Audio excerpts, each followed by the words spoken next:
Welcome to Leading with Empathy and Allyship, where we have deep, real conversations to build empathy for one another and to take action to be more inclusive and to lead the change in our workplaces and communities. I'm Melinda Epler, founder and CEO of Change Catalyst and author of How to Be an Ally. I'm a diversity, equity, and inclusion speaker, advocate, and advisor. You can learn more about my work and sign up to join us for a live recording at ally.cc. All right, let's dive in.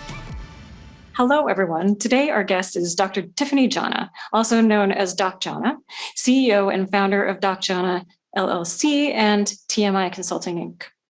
I'm so excited to have you join us. Welcome. Thank you. So glad to be here. Yeah, and we've known each other for a long time through the B Corp community. Both our companies are B Corps, and that's one of your several published books, the B Corp Handbook too, right? Yes. Awesome. So Doc Jana is the author of several best-selling books, also including Overcoming Bias, Erasing Institutional Bias, and Subtle Acts of Inclusion. So if you're listening on YouTube, our interpreters today are Sarika and Mona from Interpreter Now at www.interpreter-now.com. And we'll just describe ourselves briefly for anybody who is blind or low vision. So I am white with long red hair and a blonde streak in the front that's pulled back today. I'm wearing black and white glasses and a navy long sleeve V-neck shirt. And I am brown skinned with a blue curly haired afro. And I'm wearing a bright green halter top and a piece of labradorite mineral stone around my neck. Awesome. So, Doc Jana, can you tell us a bit about you, where you grew up, and how you came to do the work you do today? Oh, yes. Where and how I grew up, or exactly how I got to the work. I was actually an Army brat. So born in El Paso, Texas, where I learned Spanish before I learned English, just because of proximity, not because of ethnicity. And then when I was 7, we moved to Germany. And my parents put me in German school, so I promptly learned German. I was thinking and dreaming in German as a young person.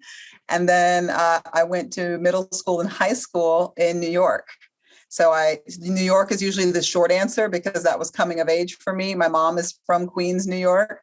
So while we were in Germany, we traveled all over the world. And by the time I was like 10, I was exposed to so many different people, cultures, languages that I quickly understood that we may live different, we may speak differently, we may eat different foods and have different cultural expressions, but at the end of the day, we're so much more similar, right? When we're sad, we cry. When we're joyful, we celebrate. We just want to belong and find family and comfort and friends. And that embrace of a kind of a global mindset really young led me to this work. And also my mother does this work. So I was a shoo-in. Oh, I didn't know that. She was a pioneer in the field. She was an early in the field, right as diversity, equity, and inclusion was becoming an industry. She was standing up offices of multicultural affairs at universities across the country. And she was developing some of the foundational things that, sort of baseline diversity training is made of. She was working with the National Institutes of Health. And yeah, it's pretty cool.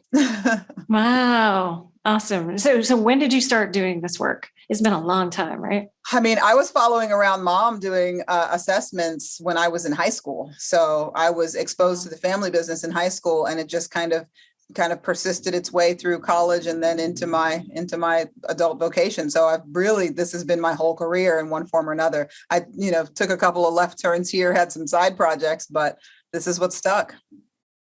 Awesome. And so can you say a little bit about what you do now?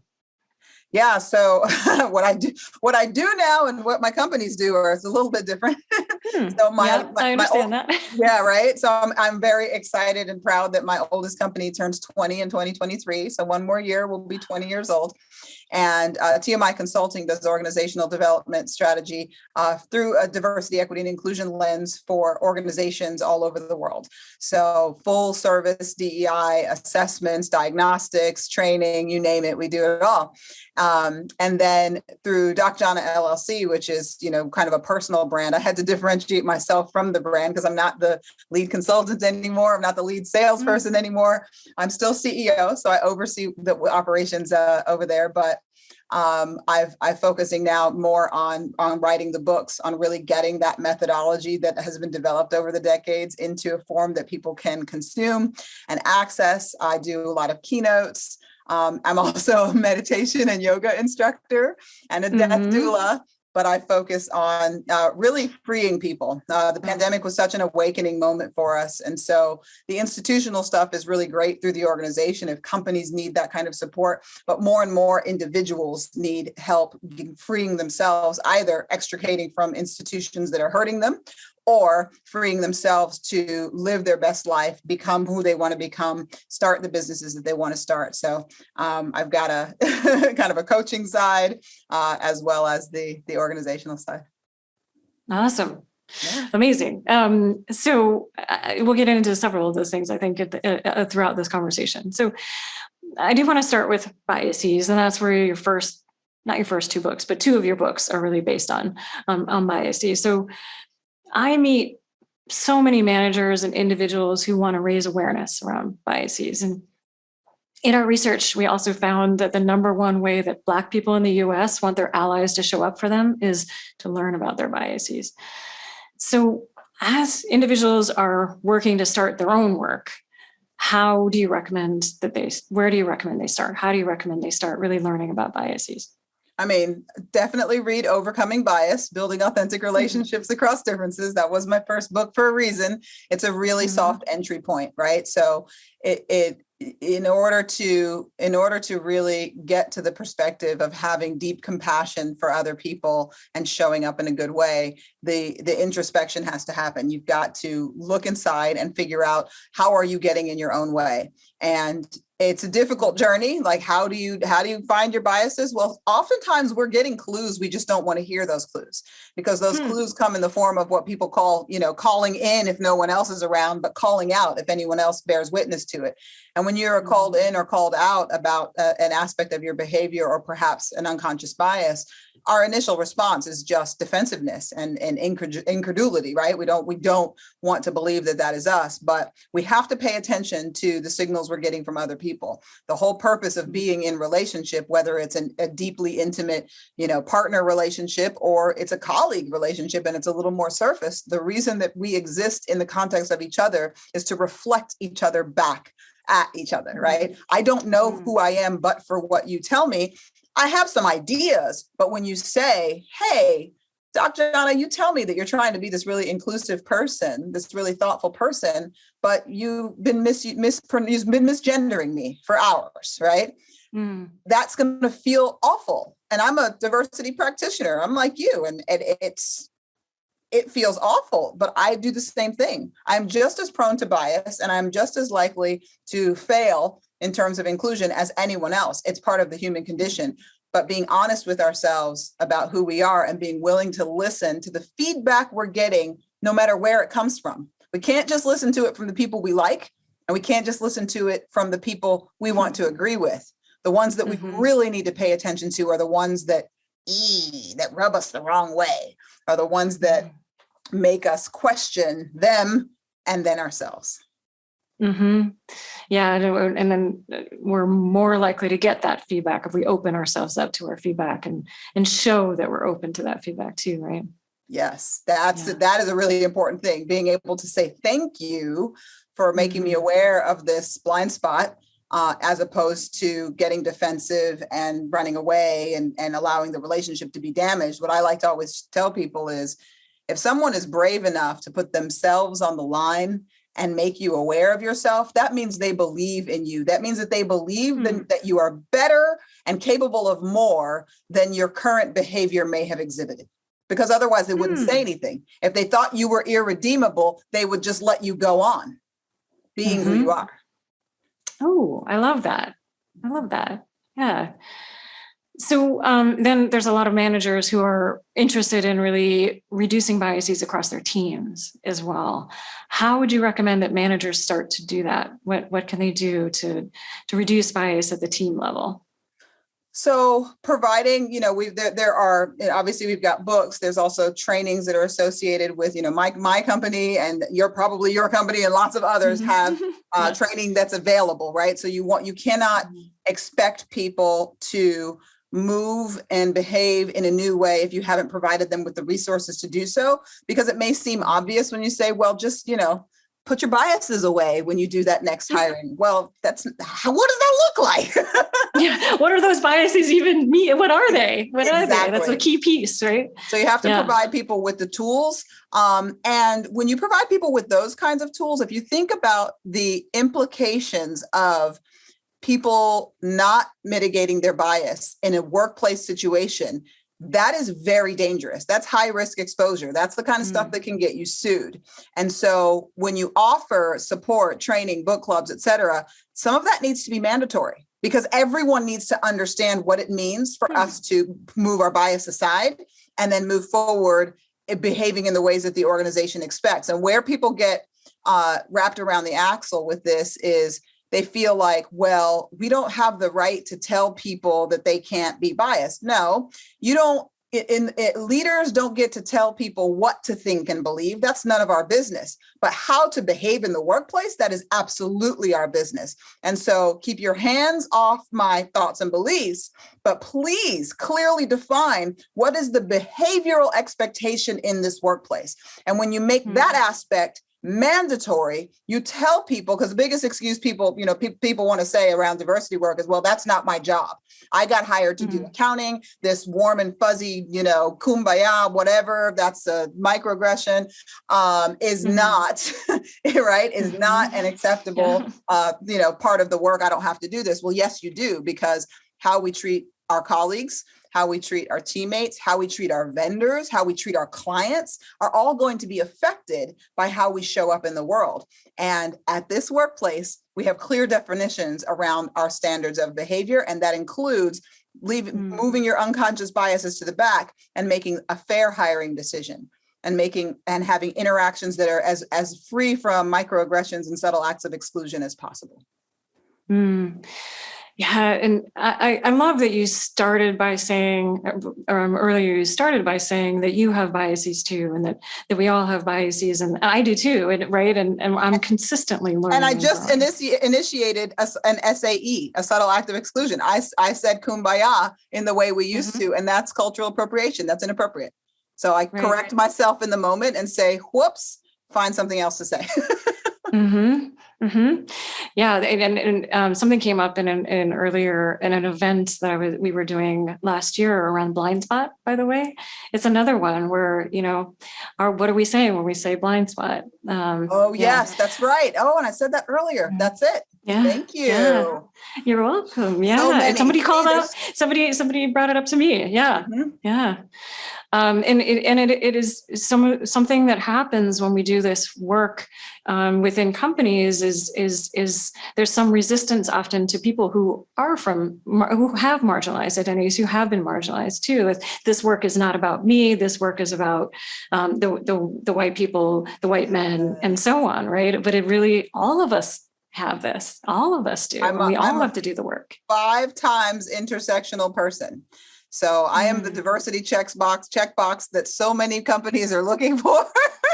And still, I step in hot, steamy piles of diversity dung every single day, because if you are a people trying to people in 2020, whatever it happens to be, who knows at this point, it's just hard. It's darn near impossible to get it perfect, right? You can't get it right. What you can do is the best you can is to try to be intentional with your words and actions and be quick to accept correction and or to correct yourself, recognizing that you're flawed and that you're going to keep messing up. That's okay, because when you make those mistakes, whether you catch it or someone else does, you're not going to make that same mistake 1,000 times over, right? You're going to grow, and that's going to allow you to level up.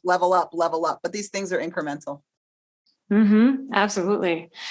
Okay, so I want to go into the subtle acts of exclusion or microaggressions, what we many of us know as microaggressions, and biases are often the foundation of those, right? And so we got to learn about our biases, and that helps us with reducing those subtle acts of exclusion. Can you first just say for a moment why you chose to focus on subtle acts of exclusion versus microaggressions? Yeah, so microaggressions, Dr. Michael Barron and I, my co-author, neither of us was particularly enthralled with that nomenclature, right? Because as soon as someone mentions microaggression, you've got aggression in the word. And as soon as that is put out there, someone becomes instantaneously defensive. And as we all know, a defensive stance is not one from whence we can learn. Right. So no one gets defensive and is immediately like, oh, thank you for correcting me. Like, I cannot wait to grow from this moment. No, they hunker down, they bristle up, they get upset. So we wanted to rebrand it. And we're so excited to see more and more people using the term subtle acts of exclusion, or SAE for short. But we wanted to rebrand the term to be something that is just a little bit more descriptive and more kind of values neutral. These acts tend to be subtle, right? It's a microaggression. It's not a felony. Okay. So they tend to be right, subtle. They often fly under the radar. A lot of people get bent out of shape because they feel like, oh, it's really not that big of a deal. When in fact, when you're on the receiving end, it may be subtle, but stacked on top of each other, they hurt deeply. They are acts or words, right? Behaviors that push people further to the margins. And I love that you linked them to the unconscious biases, because oftentimes microaggressions, or SAE, are overlaid very neatly on top of whatever our biases are. And we push people to the margins based on what we think we know or what we're assuming about this particular group of people. So we wanted to rebrand it with something that was a little bit more neutral, and then empower people with, specific tools and guidelines for breaking them down and understanding, what they are, where they come from, what they mean, and then what to do based on whether you are the one who initiated it. And we didn't call it a perpetrator, right? We called it an initiator, and then or an aggressor. Exactly, aggressor, or whether you're on the receiving end or an observer, right? Because how many of us have been in that meeting where someone said something that just made you go, ugh, cringeworthy. But very rarely do people actually speak up. So we wanted it to empower bystanders as well as everyone else to know what to do when they happen. Okay, so let's talk about that. And there's a real emphasis on that right now too, that allies have to step up and be upstanders and interrupt microaggressions or SAEs. From our research, by the way, this is the top way that Indigenous people want their allies to show up for them. And it's a close second for many other people with systemically marginalized identities. It's something a lot of people also have a fear and a significant discomfort about. So I actually wrote about microaggressions for a couple of different chapters in my book, and we've also dedicated a couple of podcast episodes to microaggressions. You wrote an entire book on it, and I actually refer to some of your work in my own book because it's really important. I don't know if you know that. Yeah, I didn't know that. Yeah. How awesome! Yeah. Thank you. Yeah. So let's break it down. So you want to interrupt in that moment. You break this down really well in your book. The pause was a big one for me. It's just that pause. Can you talk about the pause and, what does the pause look or sound like? What does that mean? What is that?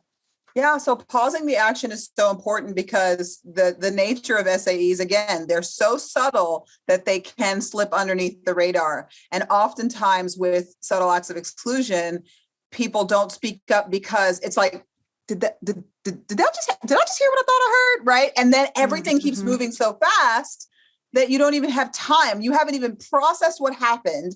It seems so small. And who are you to raise your hand and make a big deal out of something that has already gone by and the person who was affected maybe didn't even respond? So we got to pause the action. And it doesn't matter whether you're the person that, who was offended, or whether you're a bystander. If you have the opportunity, or the authority is even better, right? If you have seniority in the room, for you to pause the action and say, and I'll give you an example that happened this past year, which was interesting. It was in a meeting, a senior executive leadership meeting, somebody used the term slave driver in terms of talking about somebody's behavior. They just said, they were being such a slave driver. And this was a meeting that included African-American leaders. And nobody said anything in that instance, right? And so in that instance, that would have been a great opportunity for anyone around that table, because everyone had seniority. There was only one person who had the most seniority. Otherwise, people were pretty parallel. Somebody should have stopped and said, hold on for a second, that a term was just used that is definitely seen as problematic and offensive to some folks. And we just want to stop and just say, we don't want to use terms like that here, whatever the case may be. But pausing the action gives people the opportunity to acknowledge that it happened, because that's the first thing. It just happened so fast. So we're acknowledging that it happened, and we are giving the whoever may have been injured, and recognize sometimes the person who's injured is not even in the room, right? If the term slave driver is used in a room full of white people, there are probably enough allies in that room that understand that we shouldn't be using this language even when we're not in mixed company, because it's just inappropriate, right? So it gives you the opportunity to honor those who have been harmed or might have been harmed, and to collectively grow from that place, right? People don't realize that Blindspot is problematic until you say it, and then we're all learning together. So it gives us all a chance to learn and grow together. It gives us a chance to make that momentary reparations if they're needed. And then it allows us to move forward in a good way, as opposed to everyone feeling just a little icky until the meeting is over, and then we go talk about it with our spouse. Yeah. Yeah. And I think sometimes when something happens in the moment, we're so shocked and it goes right past us, and it doesn't happen. There's no, our amygdala response can kick in too, where we're all kind of in shock. Right. Yes. And so I also think it's important that even if you don't pause in that moment, you can pause 2 minutes later. And say, I want to go back. I want to pause and go back. Yeah, you could leave it to the end of the meeting, but there is always an opportunity to just, and that's the same thing. It's this one is important. Also, we get a lot of questions about, what it happens to me if I'm the systemically marginalized person and this thing happened. That pause is important for you, just as much as it is for anybody else who's learning and growing, because when you're the person who's been microaggressed, you can't move past that space, right? This person cut me off for the 900th time in a meeting, and now I can't even be present anymore. So sometimes the pause, if you don't feel safe in that environment, sometimes the pause is excusing yourself and just going to the restroom. That's a great point.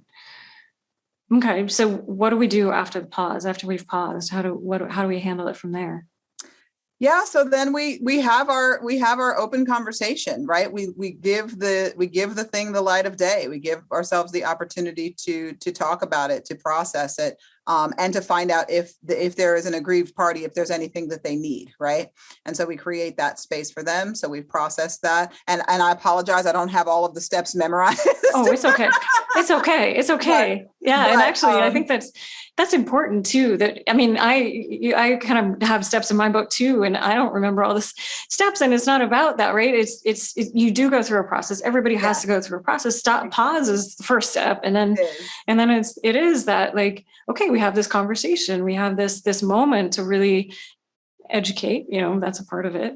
And in that process of educating, I know that we lay out a taxonomy, which I think is one of the most valuable parts of the book. And it just talks about because not everyone can understand how someone was hurt by a subtle act of exclusion. Usually the initiator has no idea, right? Oftentimes it's even a compliment, right? Calling a Black person articulate, I'm paying them a compliment. Why are they upset about that?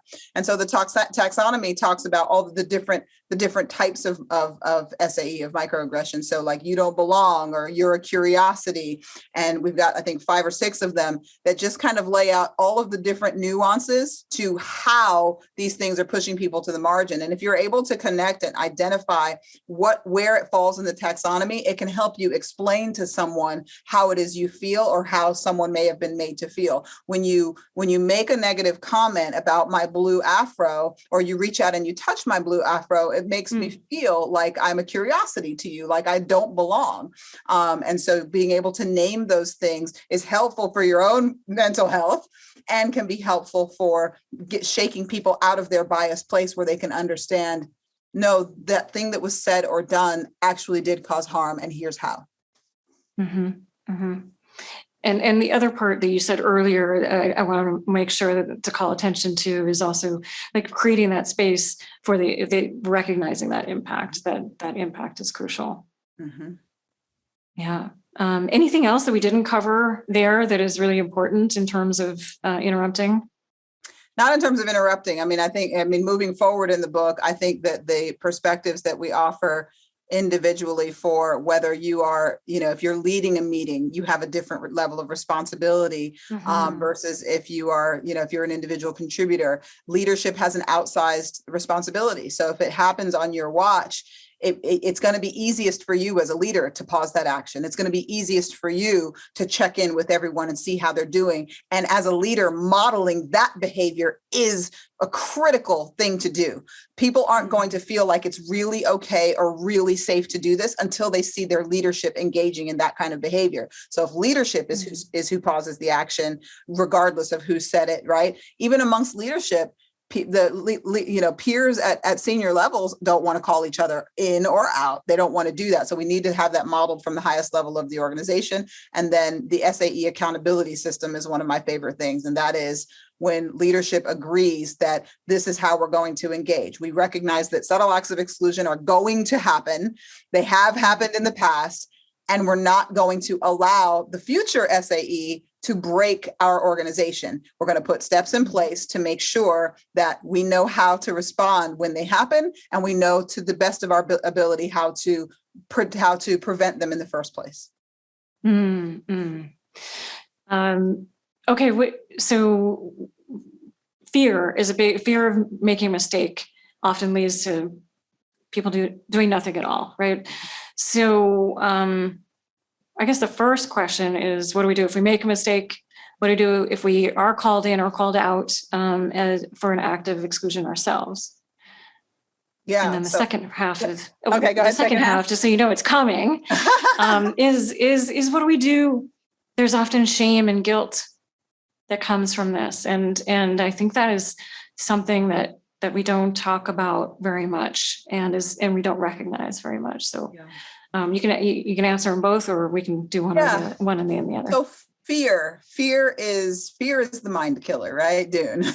Fear really does. It does stifle people's ability to move forward. And right now we see it so much, right? There's just so much to learn and so much to be cautious about, that people are just, maybe I just shouldn't talk to people of different backgrounds because it's just too perilous, right? And that's the worst thing. So the first thing I would say is, if you are going to allow fear to prevent you from acting, then I'm going to take away your ally card. If you fancy yourself an ally and you're trying to be an ally, then you cannot back away because you've been called out or called in, or because it's embarrassing, or because you fell flat on your face, or because you're just scared. Because when you are occupying the body of an equity-seeking person, you don't ever get to opt out. We may be able to cover some of our identities, but for those of us who have any, systemically marginalized identities sitting on the outside, visible or audible, we don't get to run away. And so if you're an ally, we need you to push through that fear. What is good to know is that each time you fall, and you will fall, you will grow from that place. Right. And when it is you that makes the mistake, you've got to have some cultural humility and be willing to say, oh no, I did it. It was me. I messed up, right? And apologize quickly, but not too often. My favorite example of this done right and done wrong or not done well is the misgendering, misgendering and the misuse of pronouns happens all the time, right? So you get introduced, you know somebody's pronouns, you heard them, you forget, you use he, him pronouns on somebody who's a they, them person. The instinct when you realize the mistake is to trip over yourself and say, oh my gosh, I'm so sorry. I didn't mean to. I mean, I know I respect you.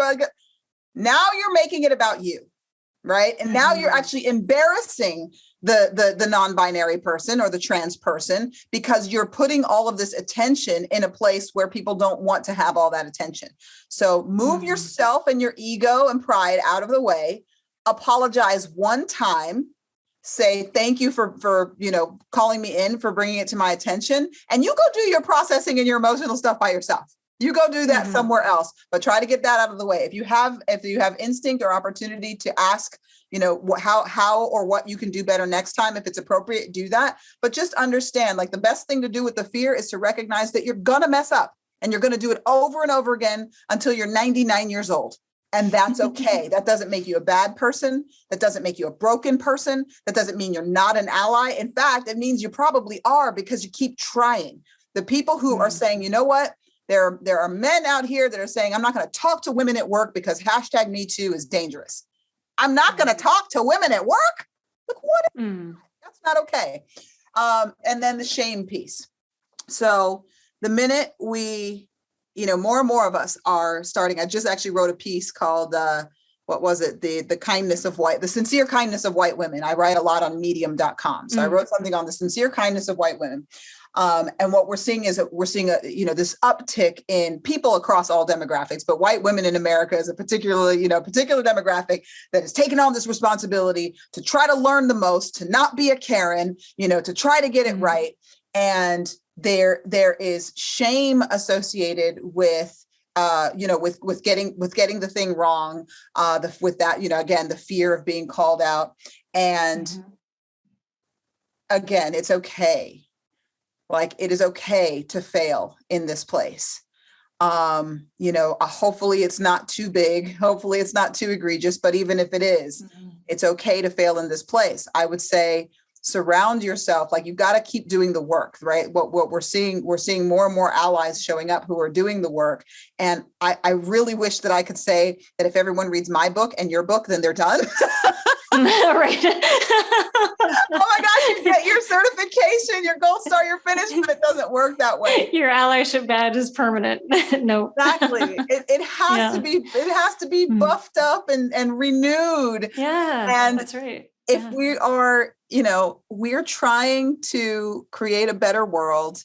And if you're an empathetic person that genuinely wants people to feel safe in your presence, that genuinely wants to foster, an aura of belonging everywhere that you go, it means that you're just going to have to try. It means that you're going to have to try to do better, to be better tomorrow than you were yesterday. And that tomorrow, those tomorrows go into infinity. It is work. And I'm sorry that it is work, but I would say that it is some of the most worthwhile work that we'll ever do.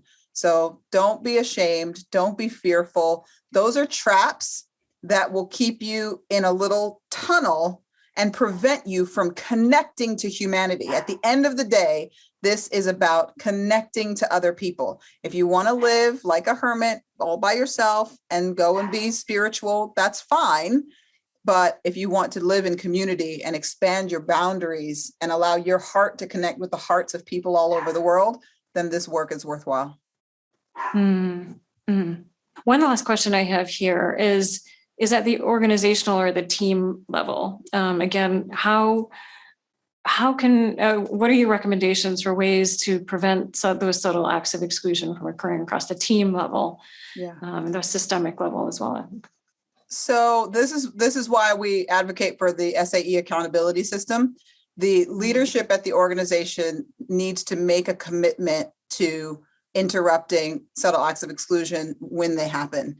acknowledging and making, appropriate apologies for things that have happened in the past, understanding that they can't make that go away from what already happened, but agreeing to move forward in an intentional way. And so that's when we provide people with the skills and the tools required to be able to handle that.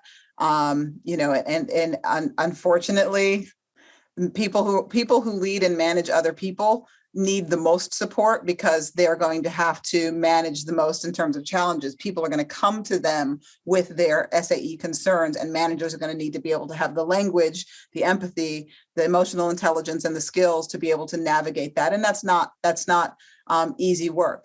I think the days of people being promoted because of their technical competence alone are numbered. We need more emotionally intelligent, culturally competent people who can really create that sense of belonging. So we want to start privileging that in the hiring process, in the promoting process. We cannot focus on technical competency alone. We need to look for those people who can handle those conversations. And the tone is really set at management and leadership level. So if managers and leaders are open and empathetic and willing to model themselves as humans and catch themselves when they slip up, then that's going to be something that is more likely to spread through the organization, through teams. But we've got to empower individual contributors.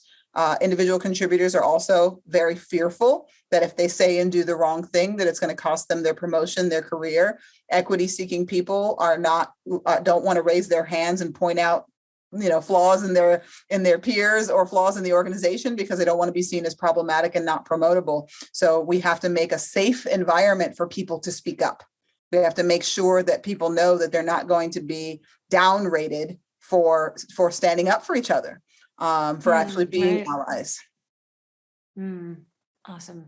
Normalize talking about it, normalize pausing the action, normalize this behavior, and then we have to do it with grace. And that was the other thing I wanted to say during the shame conversation is the more we educate ourselves on these topics, the more of a repository of knowledge we have. It is very tempting to be the social justice warrior. It is very tempting to be the first one to say, aha, Catherine, you use that term and that term is bad and you're bad. When you call someone in, you've got to take a position of humility, and you must recognize each and every time that that's going to be you next time, that next time you're the one that's going to step in it. So you need to speak to and address people the way that you would want to be addressed when you're called in, because we've got way too many people out here who are just taking pot shots and really enjoying, calling people out. And that is troublesome. We're shaming people for fun because we know better and we're so evolved. No, we're not. We are all guilty. We are all guilty. It's just a matter of who was watching and whether we got caught. I love that you said that. I think that's really important. It's really important. Yeah. Okay, so I want to switch gears and talk about joy. And I think that is really important. That this work, it's hard. This is hard work. It's important work. And we have to keep doing it, and we have to find moments of joy too. So I want to talk a little bit about your work at Doc Jana. Your work at Doc Jana LLC. The mission is to liberate hearts, minds, and bodies through joy, love, and knowledge.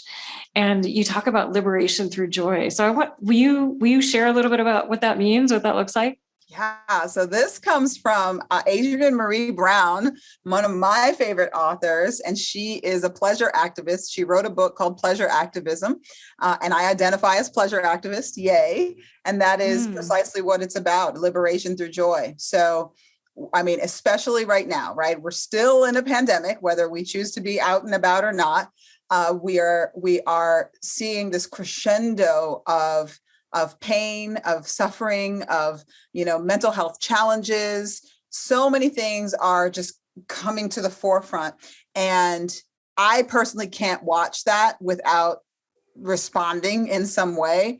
I was gifted with an overwhelming amount of joy and passion. I've always been just energetic and on fire, alive. And so for me, it's about sharing that energy. It's about taking the myriad lessons that we've learned. Like anyone can be a pleasure activist. It's just literally about identifying that which brings you joy and breathing more life into that space.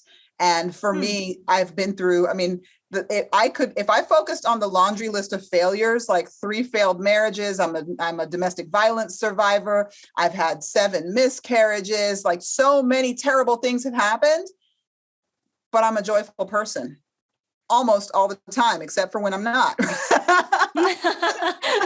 I'm able to take those lessons and transmute them into superpowers that allow me to share my story to help other people. I'm a death doula now. I'm like, why did I lose 7 babies? So that I could help other women and people and families who have lost children and babies. And so what I try to do is help people, find the joy in their lives, amplify that joy, and in many times monetize it, because we live in this crazy digital era where if you've got something that you're passionate about and something that you absolutely love, and you can throw a little bit of time and skill and maybe a video camera behind it, you can actually make a living wage, and you don't have to be suffering inside of an institution where microaggressions, bringing it full circle, are tormenting you day in and day out. So liberating people's, when we say hearts, minds, and bodies, like it starts with the heart. If you are surrounding yourself with people and places and things that are heavy on your heart, that make you feel small and miserable, we've got to fix that. Minds is, knowledge, books, accessing information that allows you to have more choices. And then bodies, I mean, all the way down to if you are incarcerated, they can lock up your body. But if you are able to access your joy, if you're able to access the heart and mind connection, I actually have some friends who were able to get their bodies out of prison because they were able to realign their minds and hearts. So magic is possible here. I love it. Thank you for that. Yeah, I love that. I think I do. I think it's really important. And as we're doing this work, as people who have been marginalized continue to experience that marginalization, we have to liberate our hearts and minds and bodies. I love that. Yeah. I mean, I'm deeply concerned. What I'm trying to do right now is actually marry the pleasure activism side and the organizational inclusion side, because what we saw through the pandemic was we have all these people who are hurting, and they can't leave that pain at home or leave it in the other room while they Zoom over here. And so there's a duty of care that institutions, I believe, have over or for the people who are making their missions possible. So there's some, beyond the mindfulness movement, there's so much that we can do. And I'm always experimenting with that at TMI. Our teams have so much time off and a lot of, freedom to create the sort of wellness plans that work for them, because the way that we work right now is dangerous. What we expect from people for a paycheck is unacceptable. And I would very much like to break that status quo and realign folks with, with their own passions. And if they want to work for people, they should be able to consciously co-create in a way that's regenerative for them, not one that depletes them all the time. Agreed. So I'm going to squeeze in this with a question, because, and I don't know if it's related to what you just talked about or not, is you've been doing diversity, equity, and inclusion work for a long time, right? And you've kind of seen it move, you've pushed it, it's evolved. Where do you see it going moving forward? You're exactly right. You did it. You found the connection. So I honestly think, I think that there are multiple revolutions underway, and one of them is a spiritual revolution. And it's not, spiritual is a big word that encompasses a lot of things, but at the core of it, we are not just flesh and bones. We breathe air. We are animated by something. And, I happen to believe so many things. Again, having been exposed to the world, the prophets of all of the major world religions were onto something similar. They're saying the same things, just using different, sort of different language. And so I believe that is part of the next revolution. I think that we are, as a species, going to come to terms with the fact that we are more than just matter, that we are energy, and that there are rules around how energy works, and that we have some control. Like, major religions talk to us about being made in the image and likeness of some creator. That's not because of our 2 eyes, nose, and mouth. It's because of our power to create. People are, we are often living the lives of our creation based on the choices that we've made and the thoughts that we've thought over time. And I think that we're going to get more intentional about that and more cognizant of that.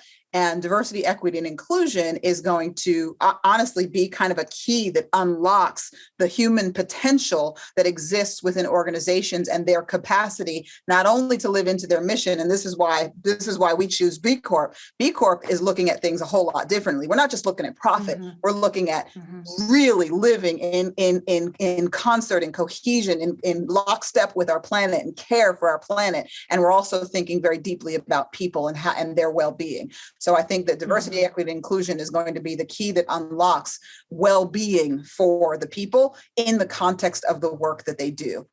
We have a long way to go, but I see something beautiful on the horizon. Okay, so 2 more questions. The show is about giving people information they need to take action, right? Allyship is not just about learning, it's about taking action. So what is one action that you would like people to take after our conversation? I personally would like for people to slow down and get mindful. I would like for people to get quiet. It is the operating on autopilot that is most likely to get you in the very trouble that you're trying to avoid. So if you're busy just for busy's sake and you find yourself go and multitasking, understand that you're more likely to slip into subtle acts of exclusion, microaggressions, et cetera. So if one thing that you can do is you can take even 5 minutes a day, even 1 minute a day is better than 0, to just slow down, be present with yourself, be present with your breath. And if you need help with that, I have a new podcast called Seeking Equanimity. I love it. That's exactly what we do we go through a little bit of a reflection. Sometimes we touch on diversity, equity, and inclusion topics, but it always closes with a short meditation. And like meditation and mindfulness is the key to unlocking your happiness, your productivity, your manifestation, your joy, your connection to humanity, your connection to earth. So it doesn't matter what your spiritual orientation is. Get mindful, slow down, and breathe, beloved, breathe. Yes. Where can people learn more about your work? We'll share the link to your podcast. Yeah, Where else can people learn about your work? TiffanyJana.com has everything on it, so you can go there. Okay. And I'm Tiffany Jana on all social media. Awesome. Cool. And everyone, please go buy her incredible books, listen to her podcast. Please go buy their incredible books, listen to their podcast. And there's so much work that you have done. I really appreciate you and all the decades of experience that you've put into this. I really appreciate you. Thank you so much for this conversation. Thank you for inviting me. Yay. To learn more about this episode's topic, visit ally.cc. Allyship is a journey. It's a journey of self-exploration, learning, unlearning, healing, and taking consistent action. And the more we take action, the more we grow as leaders and transform our communities. So what action will you take today? Please share your actions and learning with us by emailing podcast@changecatalyst.co or on social media, because we'd love to hear from you. And thank you for listening. Please subscribe to the podcast and the YouTube channel and share this. Let's keep building allies around the world. Leading with Empathy and Allyship is an original show by Change Catalyst, where we build inclusive innovation through training, consulting, and events. Appreciate you listening to our show and taking action as an ally. See you next week.